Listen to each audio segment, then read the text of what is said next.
In this episode of our investing training series, Paul is going to walk through how to create a 5-year plan. So let's go ahead and talk about how do we build that portfolio. We're going to go ahead and we're going to use words, we're going to use numbers, we're going to use graphics. But I think what we're going to try to do here is just show you how this grows and how it grows exponentially. So we like to think of this as the ABCs of wealth creation. The A stands for accumulation. That is where we're accumulating the assets necessary to hit financial independence.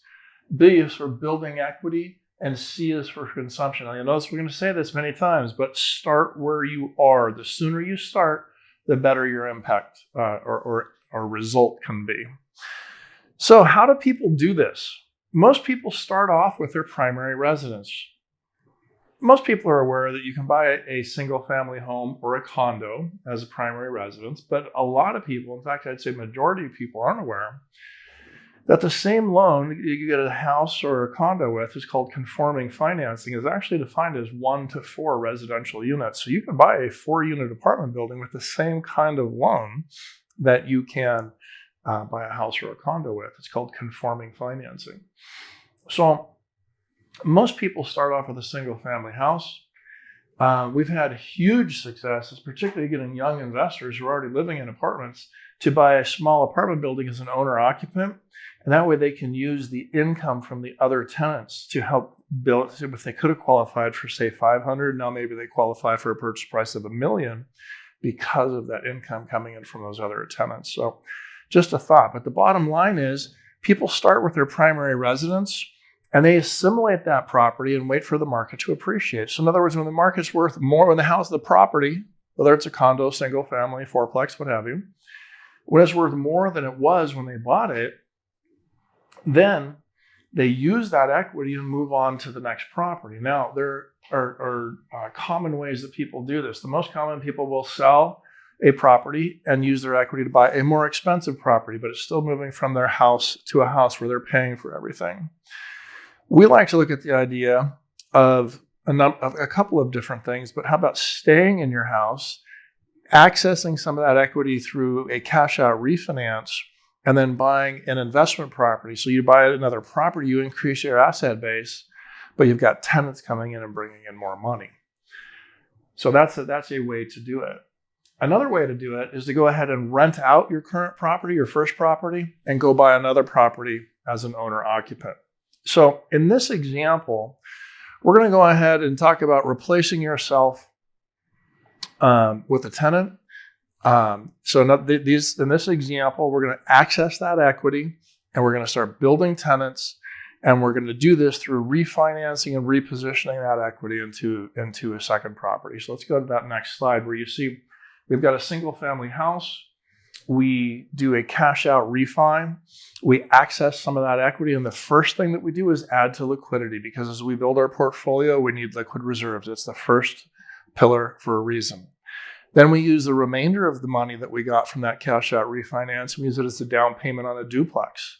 So now instead of just having a single family home, we've got more cash and reserves, and we have 2 income producing units in the form of a duplex. So we've got a second property of 2 units, which has 2 tenants in it. So guess what?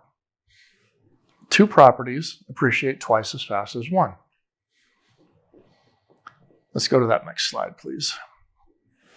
We encourage people to stay with conforming properties until they build what we call critical mass. Remember, we talked about accumulation, the A. Many times, it's a very common question. People say, well, Paul, isn't commercial real estate more efficient? Yes, it is.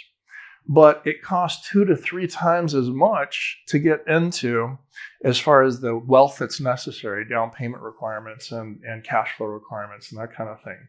So building wealth is much more efficient with conforming financing, 1 to 4 residential units, and commercial real estate becomes more of an option as your portfolio grows and is more advanced. So the second thing we're looking at is when we take this property, we've got the single family home and we've got the duplex. Now it takes half the time for that market to appreciate typically. So in other words, We need that market appreciation to increase the rents in the rental property, the values in the property, and give us the ability to access equity through cash out refinance again. So now we do that cash out refinance. Those rents have gone up in that duplex, right?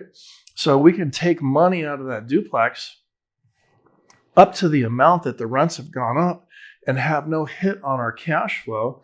The tenants are paying for the additional cash that's been taken out of the rental property.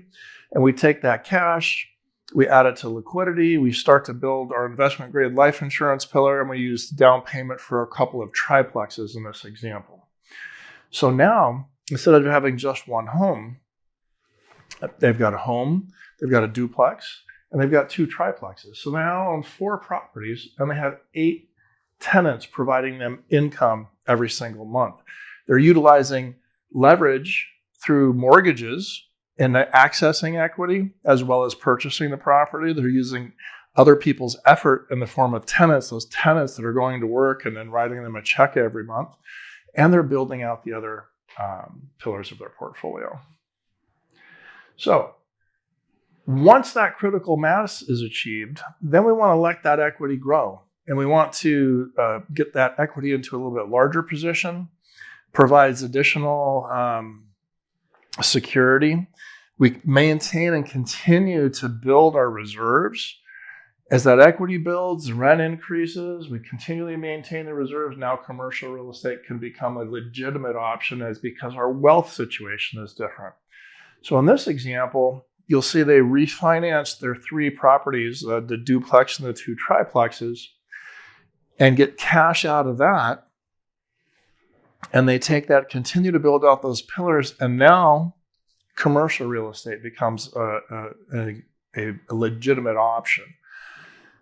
Now, we have clients do this in a number of different ways. The 2 most common are that they'll take that equity out and they'll keep the duplex, the 2 triplexes, and the commercial apartment building. Some people will liquidate the duplexes and the 2 triplexes and do a 1031 tax-deferred exchange into the new apartment building. We've had people do all of those types of things. For example, we've got a client we've worked with for about 20 years now that probably 2 or 3 years ago, they sold their smaller conforming apartments and they bought a large commercial apartment building. Then they started buying the small triplexes and fourplexes again to build the down payment to buy another commercial apartment building. But bear in mind, the whole idea of the 5-year plan is we're looking 5 years out and we're updating it every year. So we make sure we're doing what's most efficient for you.